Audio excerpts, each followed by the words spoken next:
Welcome, everyone, to the latest installment of the Vent webinar series. I am Ben Reynolds, producer and host of our virtual presentations. Today, we'll explore Namibia, Botswana, and Zambia, a taste of Africa in 3 countries, a spectacular tour with superb game and bird viewing in some of Africa's last great wildlife strongholds on Earth.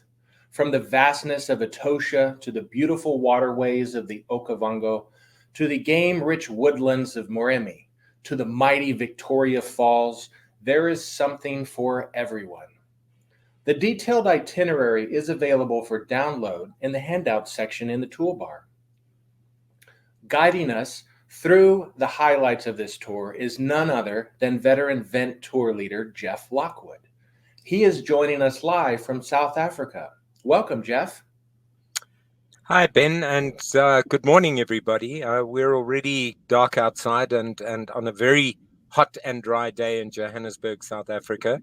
But it's great to be part of this and really great to share some of these incredible places with people attending the webinar. For those of you who haven't yet traveled with Geoff, I would like to share a little bit about him.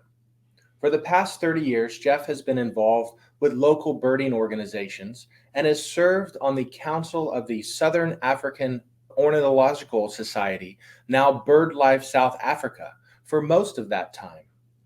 He travels widely in the region, presenting lectures, talks, and courses on bird identification, ecology, and behavior, and is also involved in the training of local bird guides as part of the BLSA initiative to give communities a vested interest in the conservation of their local birds. With 870 species listed within Southern Africa, Geoff is amongst the region's top birders. He has led tours to many destinations in Southern and Central Africa, as well as Kenya and Israel. Welcome, Geoff. Thanks for being here today. And now let's turn to his presentation.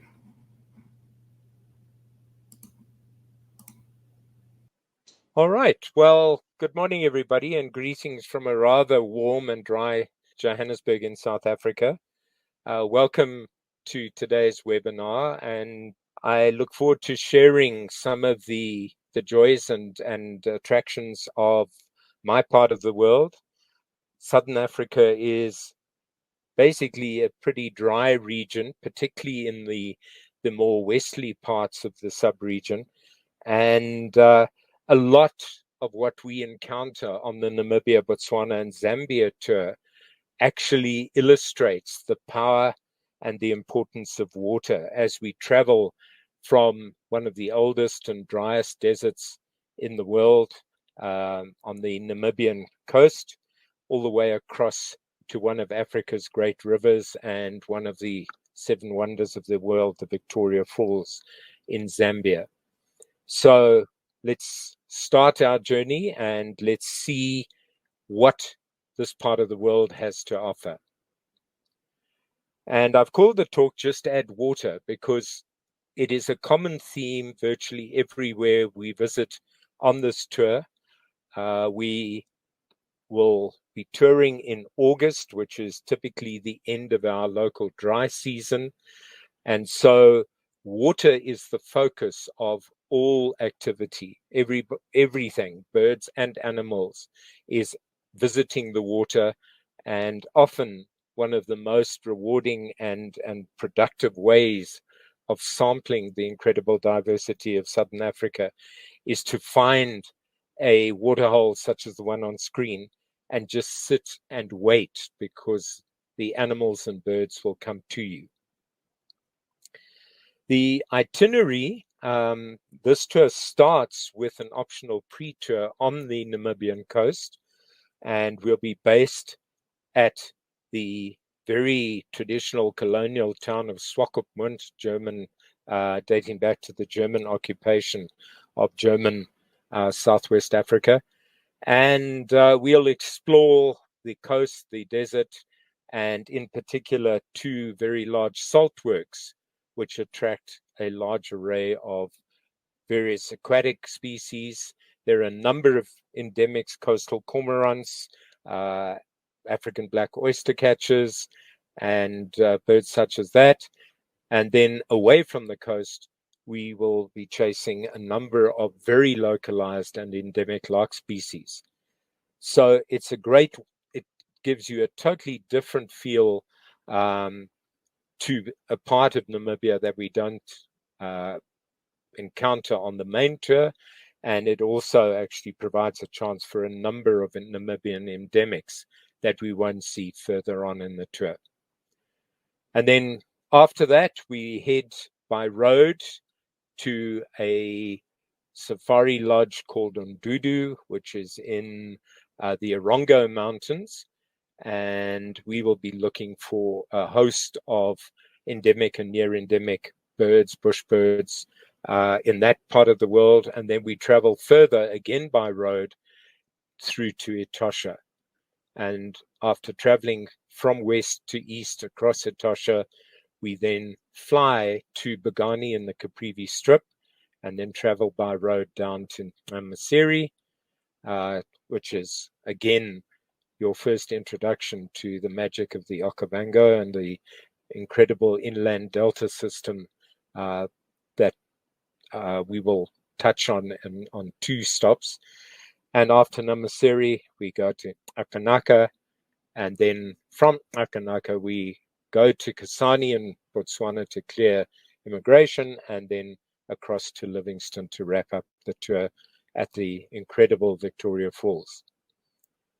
So just an idea of what to expect along the coast. As on the pre-tour, I mentioned a lot of different shorebirds, including every now and then, for us, a very exciting American vagrant.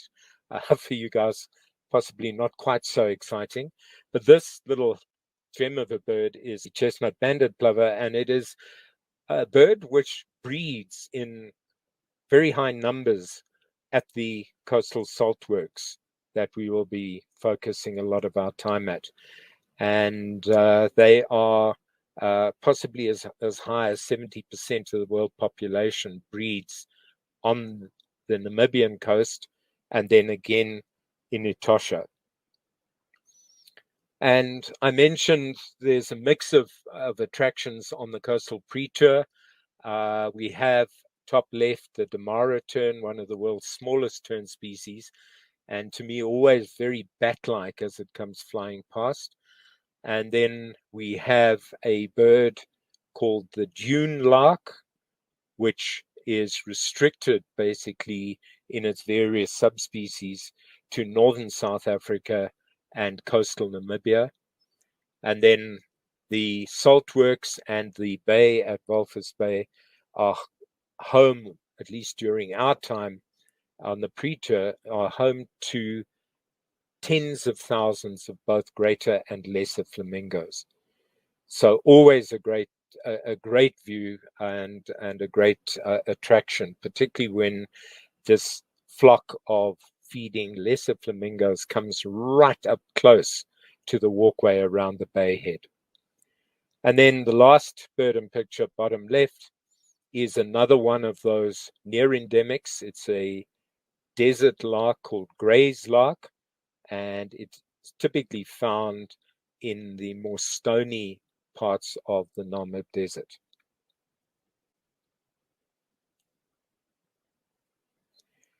Away from the coast, we actually travel through some very, very dry desert areas with rocky outcrops, remnants of sills and dikes of igneous intrusions.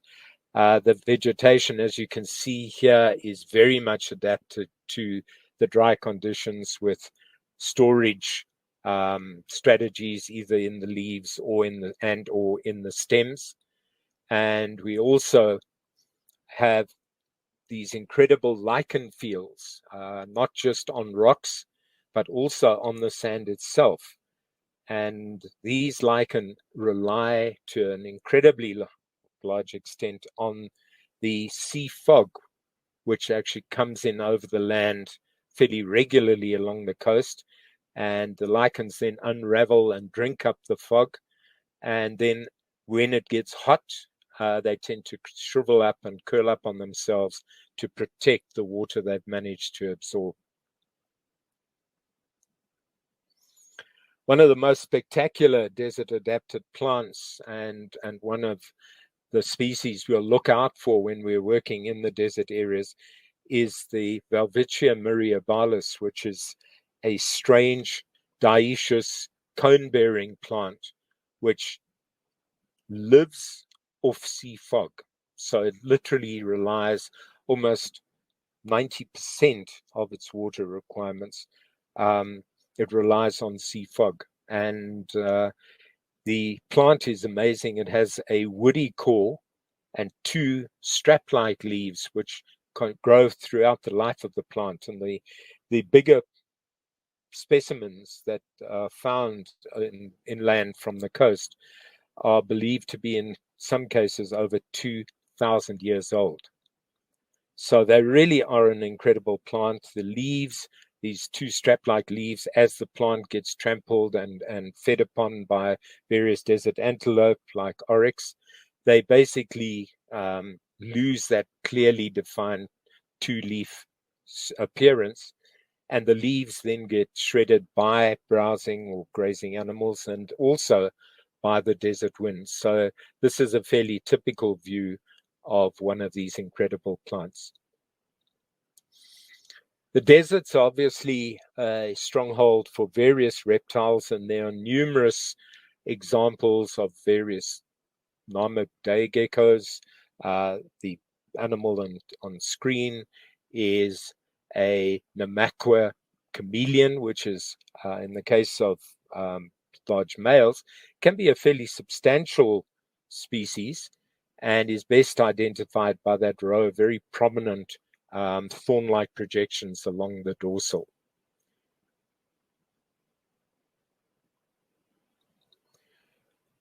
And away from the flat desert areas where you get more rocks, you slowly, as you move out of the Namib into the pro-Namib and the Namib escarpment area, you start seeing more woody plants and more substantial trees, which actually, again, are reflected in the variety, increasing variety of birds that we tend to see. So we're now in the sort of area of the Orongos, and we actually have stopped at a place called Spitzkoppe, which is one of the more spectacular geological features of our journey through Southern Africa. And here we look for those specials of the region, like the Montero's hornbill on screen, and then birds like the Hartlob spurfowl. And this is an interesting one because the more attractive cinnamon brown bird on the top of the rock is the female, and the male is the sort of rather cryptically marked streaky bird lower left. And there are a lot of other great birds in this part of the world. There's a number of thrushes and babblers, and we have the short-toed rock thrush top left. We have a really comical bird, the violet woodhoopoo. And for those of you who've not yet seen woodhoopoo's, these are fairly long birds, longer than a pigeon. And they have this rather bizarre behavior of gathering in a group. They are a species which breeds where the younger birds are fed by their older siblings. So you can sometimes get a flock of 7 or even more birds together. And the adult birds have these bright red bills, and the young bird, as you can see on screen, tends to have a more dark bill, which progressively colors up as it matures. And these birds, when they encounter another flock, will get very excited. They'll line up on a branch and they start cackling hysterically, and they rock backwards and forwards until some of the birds look like they're almost going to do a grand circle around the perch. And that behavior is always a winner. We always hope that we're going to actually get birds displaying when we do see them on these tours. And giving off a call which in the Zulu culture is described as the laughter of old women. So the South African version of Violet Wood Hoopoe is known as Schlegerbafaz, which is the laughter of old women. And it's very, very apt. It sounds very much like a bunch of geriatrics giggling about some joke or other.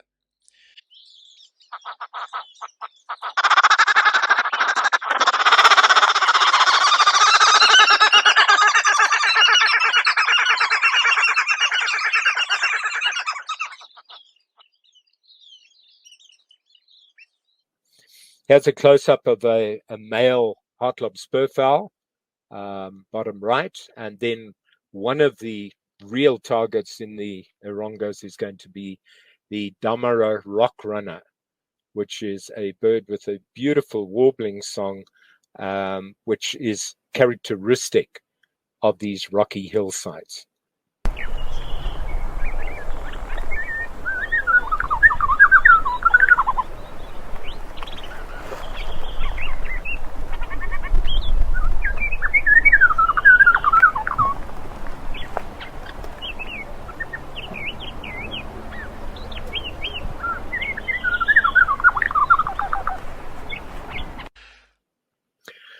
And then in the more wooded areas, particularly when we move into areas dominated by a tree called the Mopani tree, one of the key targets is the bare-cheek babblers. And this is another one of these gregarious birds. Babblers as a group tend to occur in small family groups of possibly up to about 9 or 10 birds in exceptional cases.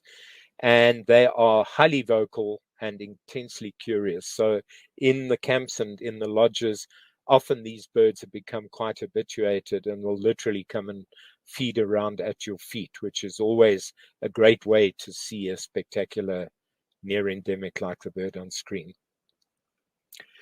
After the road trip from the lodge, Ondudi Lodge, through to Okakuyu on the western side of Etosha, we look at, again, a very different system. Etosha is a wind-scoured depression, which is roughly 90 miles across east to west and maybe roughly 30, 40 north-south.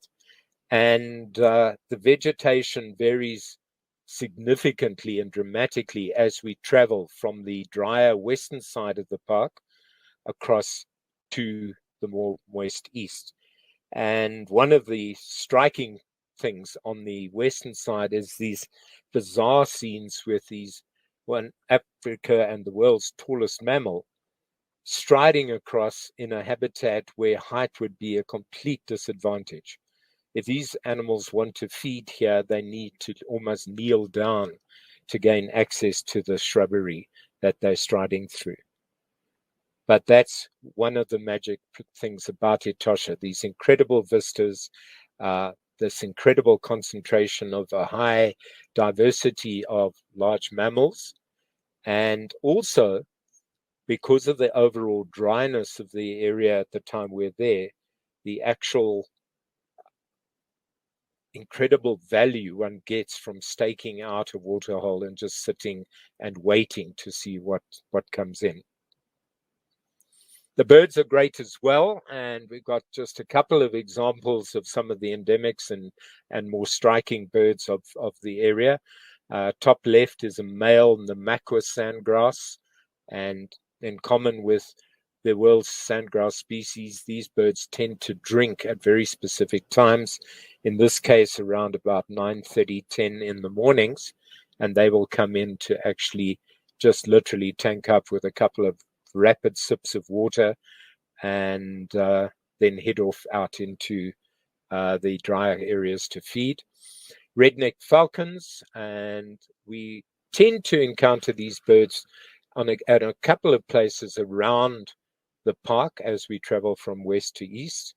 Then the Kalahari scrub robin, which is one of the more active and attractive songsters in the sort of dry, scrubby areas.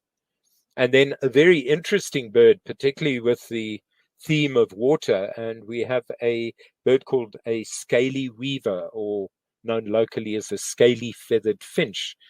And these birds have an incredible ability to survive without any surplus or additional water, and survive just on food water and recycling tissue water for anything up to 40 plus days. So if ever there was a bird that was designed for these harsh, dry environments, the scaly weaver is it. On the more colorful side, we've got birds like the swallow-tailed bee-eater on screen. And this is a bird which is quite widespread and shows some very interesting movements around southern Africa, particularly during our local droughts, where we tend to get birds pitching up way, way east of their traditional strongholds. And then some of the other birds that add splashes of color or just spectacular plumages. Top left, we have the crimson-breasted gonolek. And then we have a bird, a male birchal sandgrass, taking off from the water.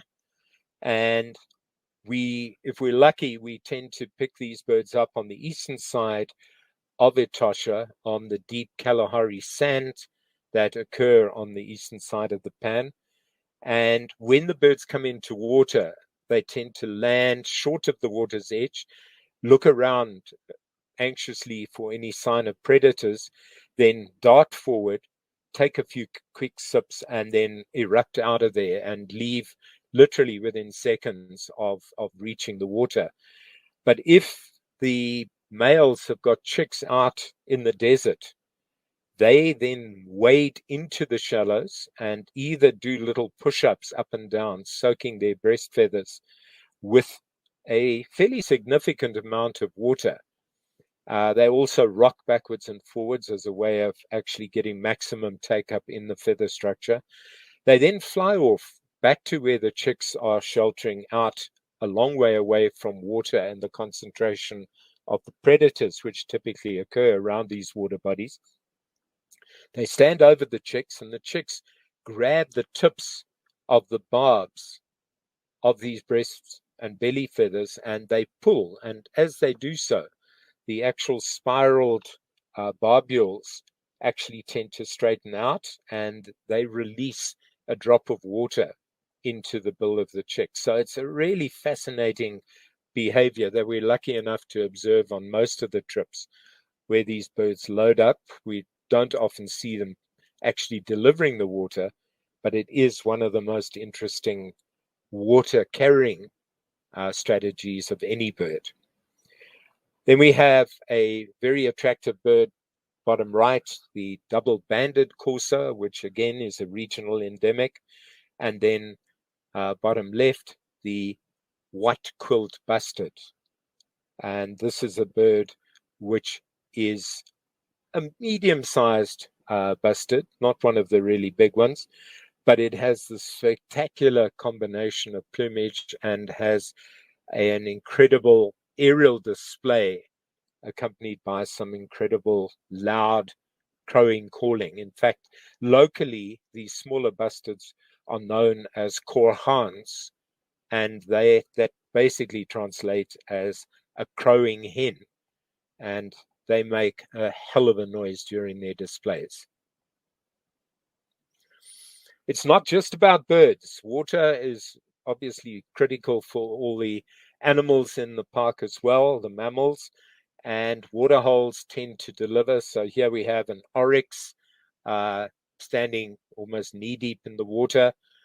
We have a really interesting and fascinating animal called a rattle or honey badger, actively digging out rodents, which is one of their favorite prey sources. And then we have a gazelle-like animal, the springbok, which is again a regionally restricted species, and also South Africa's national mammal. And then we have, as I mentioned before, water typically attracts the predators. They don't have to go chasing after animals. These animals will have to come and drink at some stage. And here are two cubs, part of a pride, that were actually just staking out one of these contact springs on the eastern side of Etosha. On the western side, where we start seeing some of the taller trees like big camel thorn trees, you will find the massive apartment block nests of the sociable weaver or social weaver. And here's a bird sitting below the nest structure. And this massive thatch structure is created or built by the entire flock, which could be upwards of 400 birds. And each pair will have its own individual nest chamber within the greater structure. And these nests are amazing. They actually create their own microclimate, so they stay relatively cool during the heat of summer and stay nice and warm during some of the more bitter winter nights that you can experience in these sort of very dry areas. They're also, because they're such great nests and such great homes, you find squatters taking over. So you'll find, for example, the sociable weaver nests are the nest structure of choice for the bird top left, which is a thing called a pygmy falcon, which is basically shrike-sized and actually takes over one of the nest chambers. And although it may sometimes predate some of the chicks or even adults of the sociable weavers in the colony around it, it's thought that their presence in the colony gives everyone else a bit of a protection against the regular visitations of venomous snakes, such as Cape cobras and wormslang. So it's an interesting relationship, and a great place to actually see these birds is in Okavango if we're lucky. Then rufous-eared warbler, which is a bird of the more sort of scrubby western parts of Etosha. And then mammal-wise, two antelope, the largest, the common eland, and then in the background some greater kudu, and then the smallest antelope of the tour would be the diminutive little Damara or Kirk's dik-dik, which is a tiny little antelope with a strange, almost sort of whiffly snout that it sort of wriggles around from side to side. And this is an animal we typically see more on the eastern side of our visit to Etosha. Etosha is noted for its rhinoceros population. Originally, just black rhinoceros, but a number of white rhinoceros were introduced from South Africa and seem to be doing quite well. Often our sightings are at the camp waterholes, which are floodlit during the night, and these animals come to drink just as it gets dark. And black rhino are supposed to be very antisocial, solitary beasts with very limited social interactions with others of their kind. So it's amazing to watch small groups, maybe a mother and her calf, come down and meet up with another female and her calf, and these little, they'll touch noses for 20 minutes and just catch up on the gossip and then move off. Often, particularly at Okavango, you can actually have the cows come in, drink water with their calves, then they go off to the side and she will lie down if the calf is quite big, and she will allow the calf to suckle. And the rather strange squealing and squeaky noises that these animals make are totally wrong for the sort of robust and sturdy impression that the animals give you when they're moving around.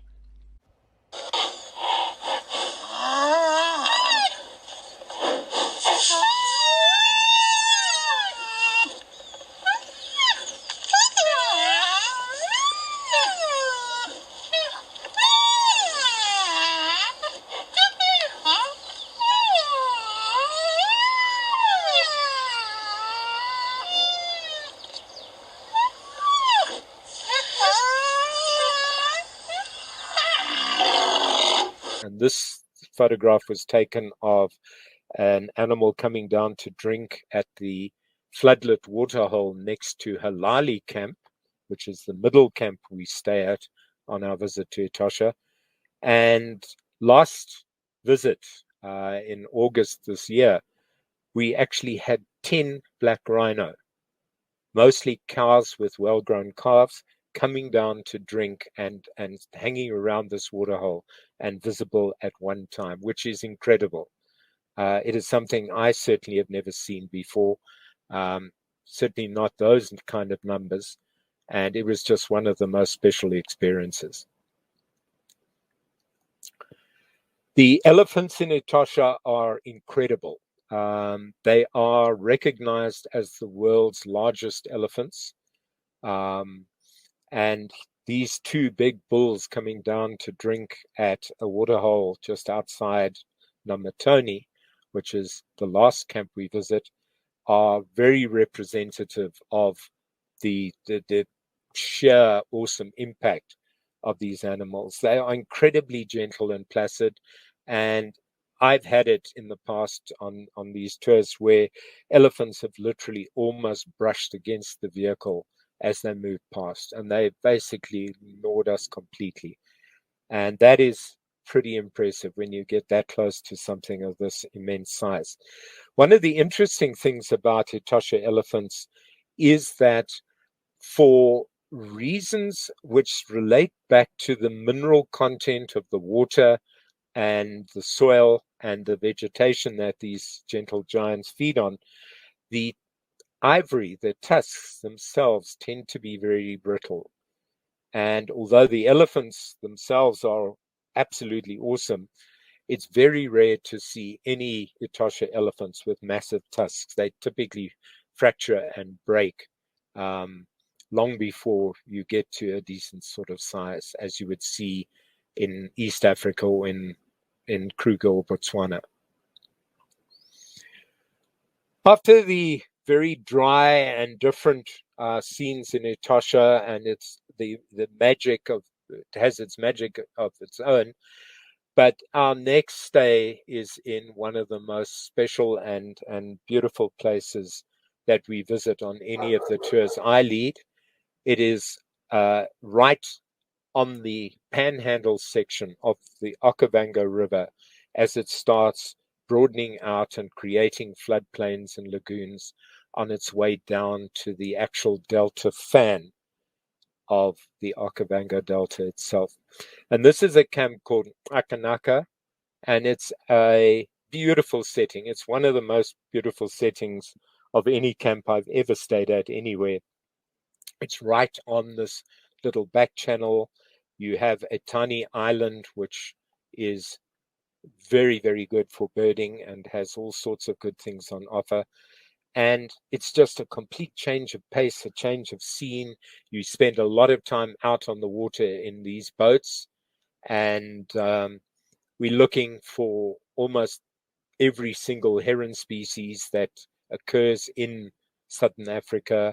We're looking for majestic birds like wattle cranes, raptors like fish eagles, and snake eagles. And this is a lot of what we do at Akanaka. We get out on the boats and just cruise down these channels looking for stuff in the reeds, flying over, calling. If we see good habitat for particular species, we might try and call it into view. And it's just such a different way of moving after our trip in the game drive vehicles in Etosha. And then you get absolute exquisite scenes like this, the African blue water lily, Nymphea lotus. You get special birds, and this is actually a great bird. This is the lesser jacana. We have the African jacana, which is very common and pretty easy to see, sometimes even in Etosha. But this is a special of Maseri, and it's actually great because Victor actually had his first lesser jacana after missing this bird on numerous visits. He had his first lesser jacana the first time he came to Namaseri. So every time I see this bird, I actually sort of mentally just say hi to Victor.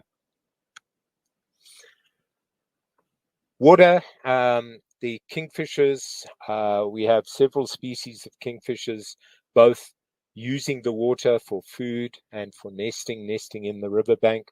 But also we have the odd kingfishers which actually hunt away from water. And all of them are interesting, and many of them are quite brightly colored and attractive, like this malachite kingfisher on screen. One of the greatest parts of our stay at Namasiri is the chance to get out in these dugout canoes, known locally as a makoro, and your makoros are poled by the guys standing at the back of the boat using a long pole, and you just drift through the water, getting really close to all sorts of things because there's no noise, and literally sometimes the only sound you get is the rustle of your sort of bow wave at the front of the boat as you go through. And this is one of the must-dos at Namasiri. Away from the water, or not only away from the water, but there's a lot of bush birds, including a number of different barbet species, African green pigeon, Myers parrots, and then one of the less common herons in southern Africa is the rufous-bellied heron, a small heron, slightly larger than a striated heron. But this is the kind of scenery, the papyrus parts of the delta, the permanent parts of the delta are characterized by large floating islands of papyrus. And this is the origin of the first paper. These reeds were cut open and the sort of pulpy interior was soaked and then pressed to form paper. These are home to one of the biggest and most skulking of the reed-bed warblers, and this is the greatest swamp warbler, probably one of the most nondescript in a nondescript group. And this was just one of the most bizarre things. Typically, our views of greater swamp warblers are, peering into that sea of papyrus, and eventually, after about 20 minutes, having pieced together all the bits of the bird and then mentally reassembling them so you know what it looks like. But occasionally we get really lucky and the bird just pops out and looks at us, like this one in picture. The timing of our visit to Namasiri is typically after the actual flood out of Angola has passed down the upper reaches of the Okavango and down into the delta proper. And the water levels are typically falling when we're on the river.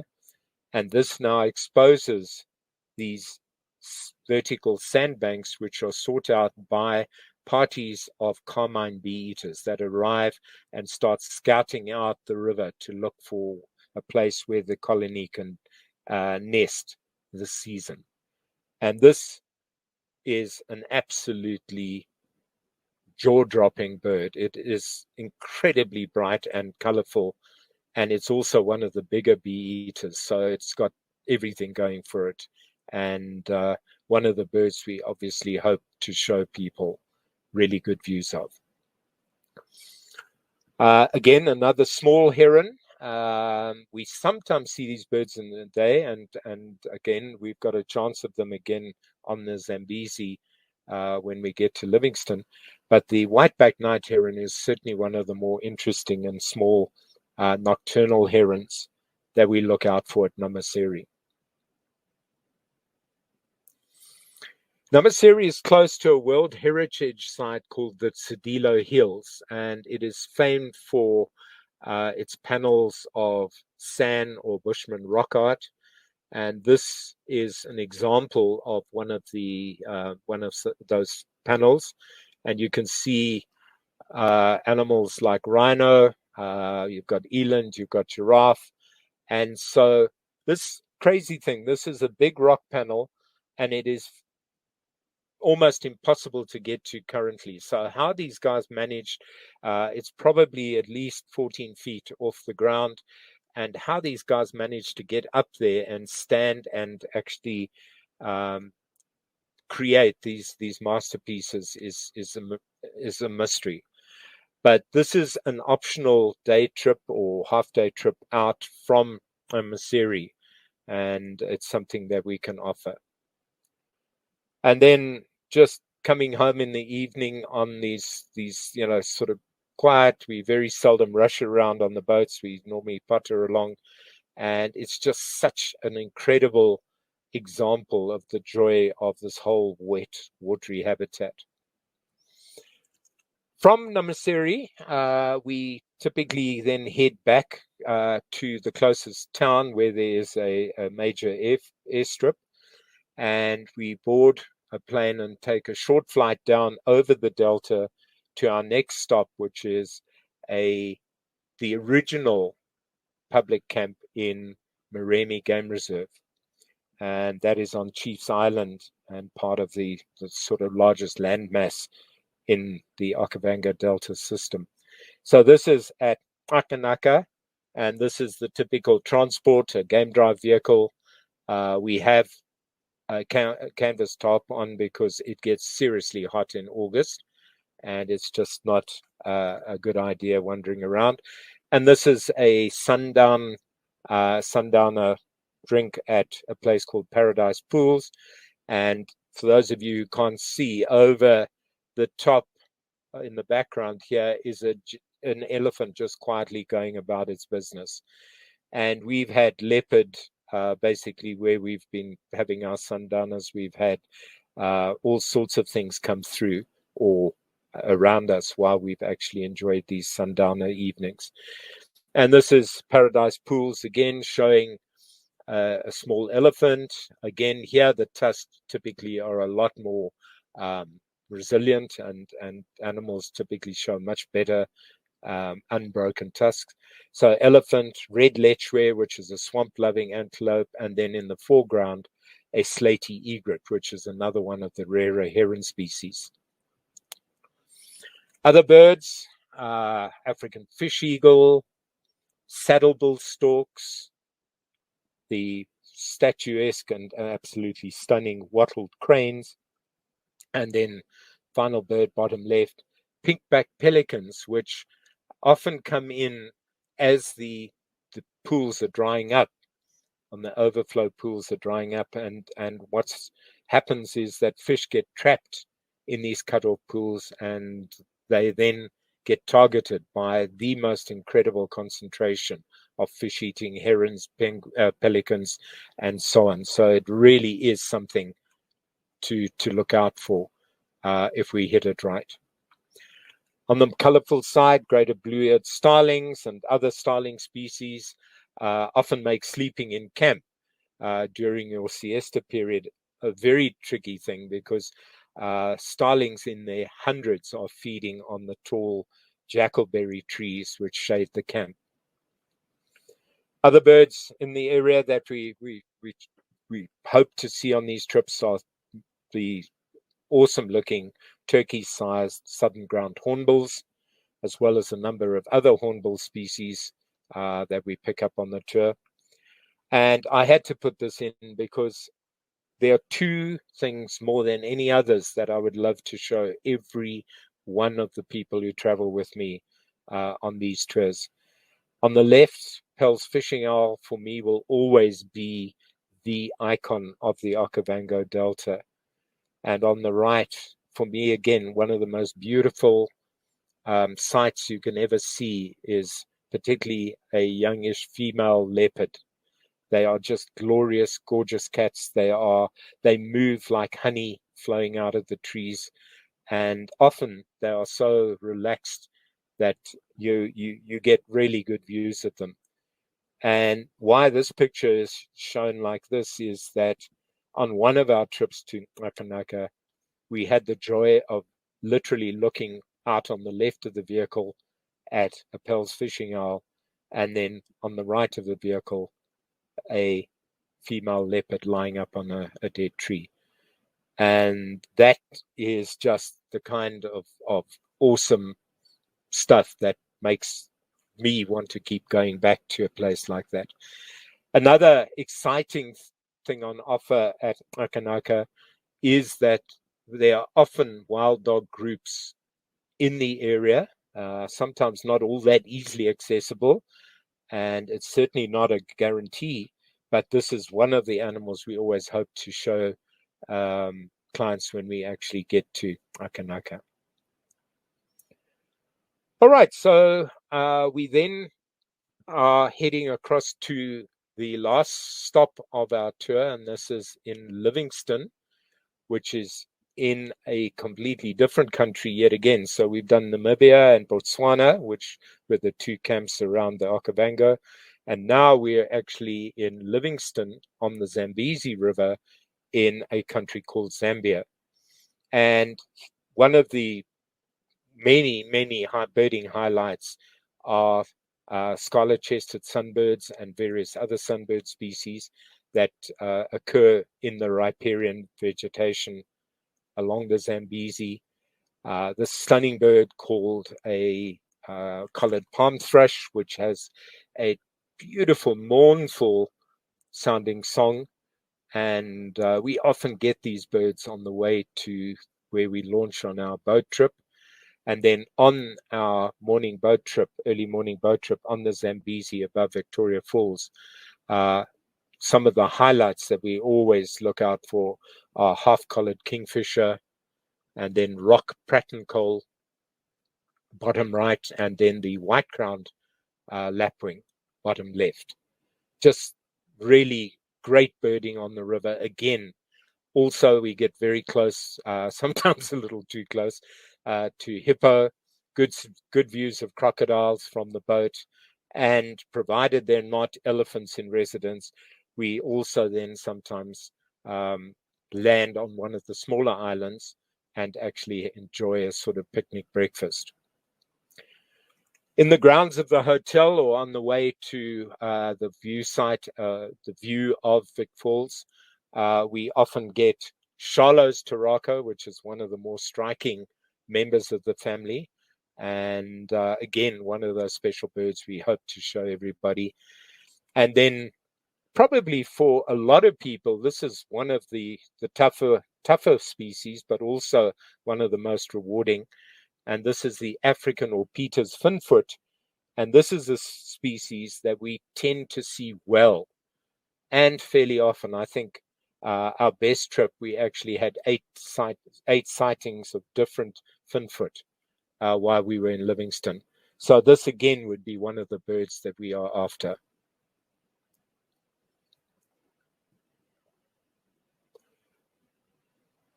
And it definitely makes a wonderful wrap-up, spending time on the river with these incredibly brightly colored birds, with these close encounters with hippos. It's just a wonderful wrap on our story. This is the wettest and the biggest river and the biggest body of water we encounter over the entire trip, obviously excluding the Atlantic down on the Namibian coast. And again, it wraps up that story. You just add water, the more water, the different plant communities that actually thrive in increasing levels of water availability, and then the increasing number of brightly colored and interesting birds that tend to go with the varied vegetation and the extra water.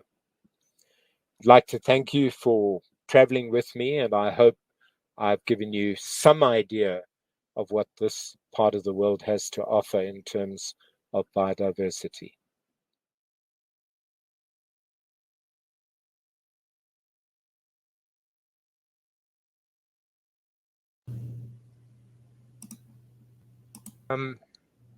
Right, well, thank you. As I've said already, I hope you've enjoyed the webinar and the presentation. And I'd just like to say a little bit about the pre-trip. The pre-trip, as I mentioned, gives you access to a part of Namibia, a very different part of Namibia to what we'll see for the rest of our stay in that country. And it does provide a number of birds, obviously, that we won't see further along in the main itinerary as well. So if you're going to be, coming out, it's definitely worth considering joining us on the pre-tour. We stay in a really nice hotel in Swakopmund, and we can from there walk down, very easily down onto the coast and do a bit of birding in town. So it's a great beginning. It's also a chance to just rest up after what admittedly is quite a long travel day or two to get from the States across to this part of the world. And then also, Geoff, the Namibia, Botswana, and Zambia tour. Here are the dates. Do you want to tell us again the dates for 25 and 26? Right. So the dates are on screen. You can see those, or if you don't have anything to capture them with now, you can always access these from the event website directly. And as I mentioned, August is the best time simply because of the concentrations around available water.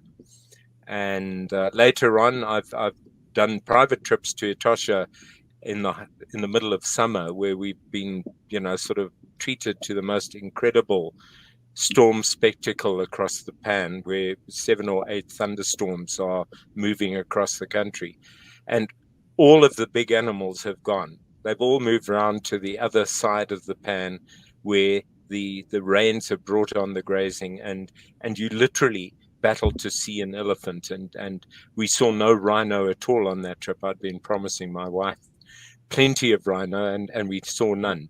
So going in August makes a lot of sense for all sorts of reasons, and it does give you the best possible combination of birds and animals. And then I think it's kind of a bit hackneyed to have a sunset for your last slide, but this is a view down the gorge of the majestic and mighty Victoria Falls, looking across to the sun setting in Zimbabwe. And it is just, again, another incredible part of what is a very special tour to some unique and magical destinations. And I really hope I'll see some of you traveling with me in the next few years. Great. Thank you, Geoff, for that wonderful presentation. Now let's ask the audience if they have any questions. Feel free to put them in the chat or the Q&A section in your toolbar. We have a few here in the chat. Dale has asked, what are the temperatures to be encountered in these locations? Can you give an overview of the different areas and the highs and lows and what the weather is like? I must admit, I always find it difficult translating into Fahrenheit because we are very firmly metricated here. But generally speaking, along the coast, because the water offshore is icy, we have a cold current that moves up the western side of southern Africa, and that affects the temperatures inland. So early mornings can be cool and potentially damp with traces of fog. But it warms up considerably during the day to a comfortable thing. And I always encourage people, you're not going to need polar gear, but you will need something to actually handle temperatures down to sort of frost levels, sort of around, 0 degrees Celsius. And then day temperatures, the hottest it will get is probably up to the mid 30s again in Celsius. So I'm afraid, sorry, I should have prepared for that one and done Well, we have James here has put into the chat 70 to 77 degrees Fahrenheit during the day and 45 degrees Fahrenheit at night in Namibia in August. Yeah. So that would cover the range, and it's not always cold. We sometimes don't. Having frost on this itinerary is unusual, but by 8:30, 9 in the morning, you literally are comfortable, and by lunchtime you're enjoying the shade. Luke has a question. How many species do you typically see on these on this tour?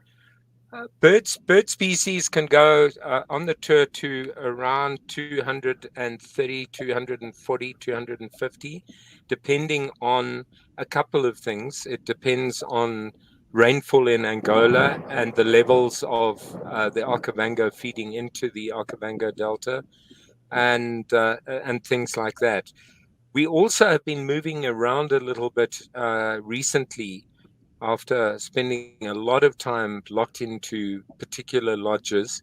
We lost a lodge during COVID, and we're looking for the best possible replacement.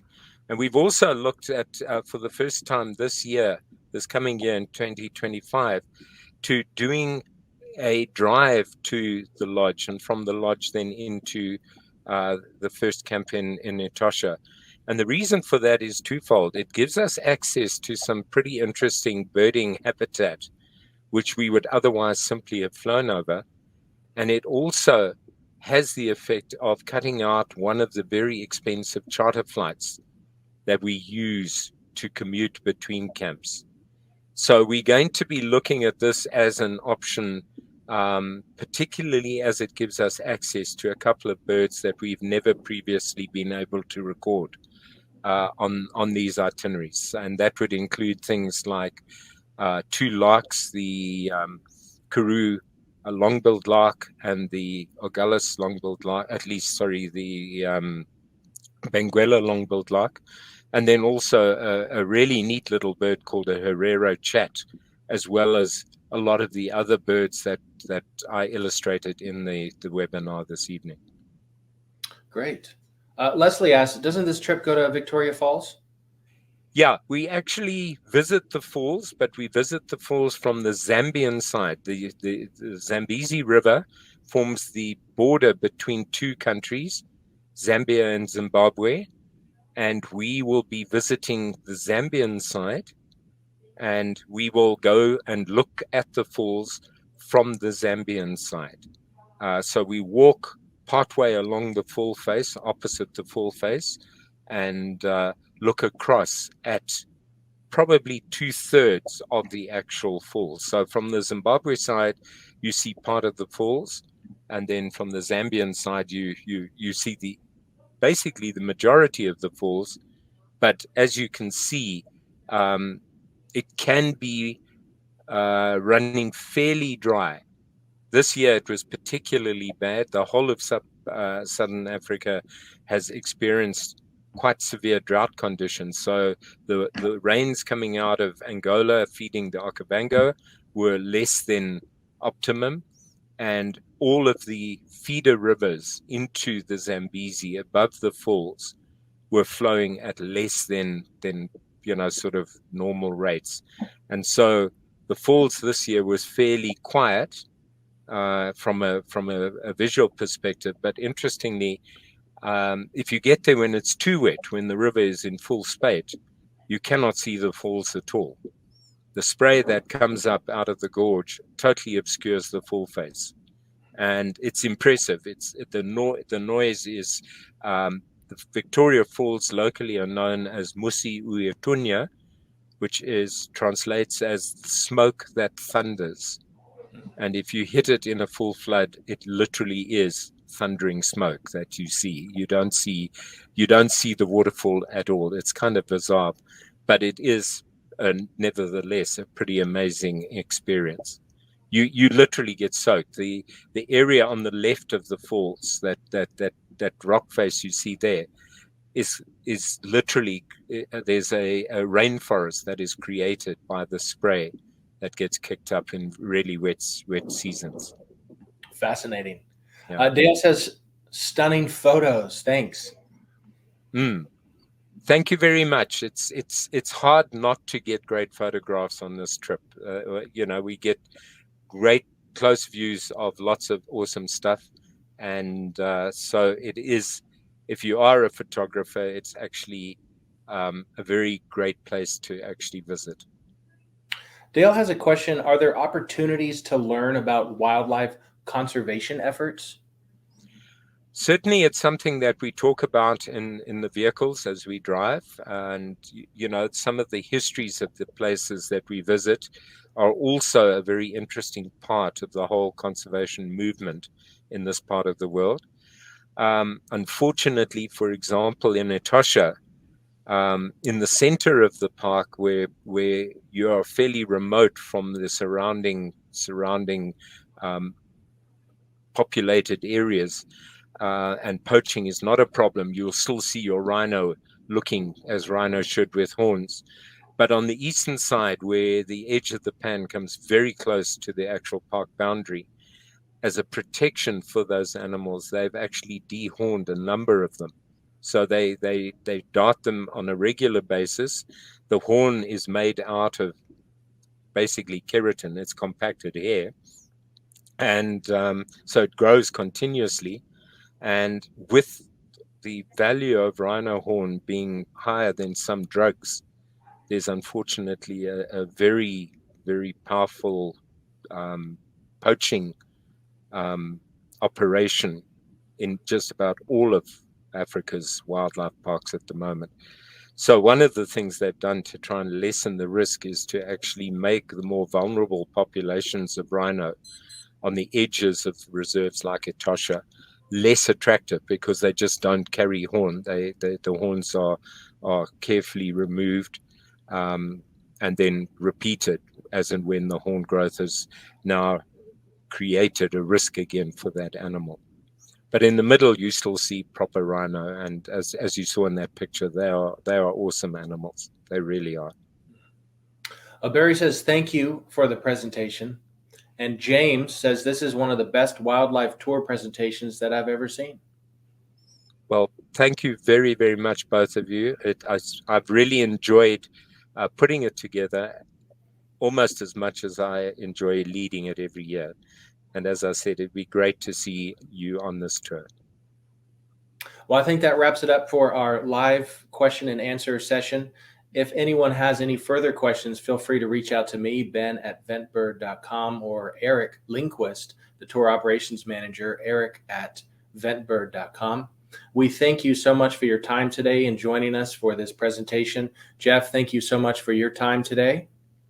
Ben, it's been a pleasure, as I said, and thanks everybody for joining us. Bye, everybody. Bye.